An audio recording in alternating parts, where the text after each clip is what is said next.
Now that we have talked about ions, we're going to talk about ionic compounds and ionic bonds. And one of the terms you're going to hear me use more and more often is particle. And that's because depending on how things form, we have different particles. Now, atoms are the smallest particle of an element.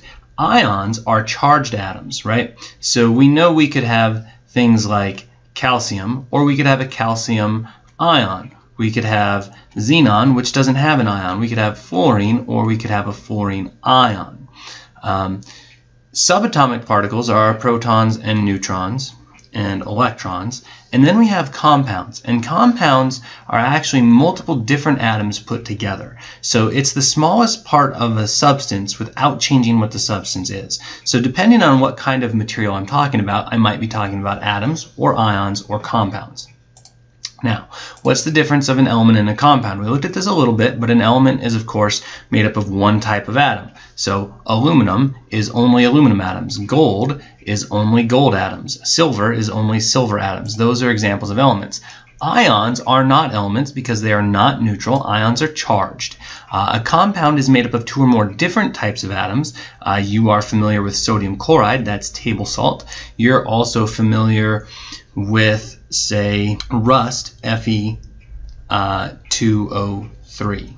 That's iron oxide. Those are ionic compounds. Now, there's also substances like oxygen, which is written O2, which is two atoms of oxygen bonded together, but that's not a compound because it's not different elements. So it is two atoms bonded, but it is not a compound. So atoms must be different in order for the particle to be a compound.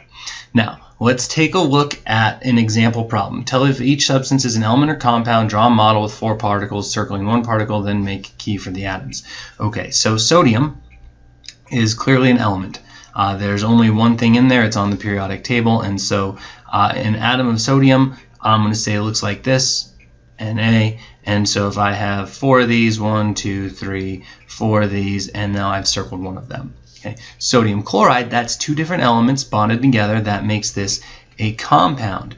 And because I know sodium is a metal and chlorine is a non-metal, I'm going to go ahead and say this is chlorine and this is sodium, and together that's sodium chloride. So I will have a plus minus, a plus minus, a plus minus, a plus minus. And now if I circle one particle, it's actually 2 atoms because the smallest part of sodium chloride, has those 2 things in it.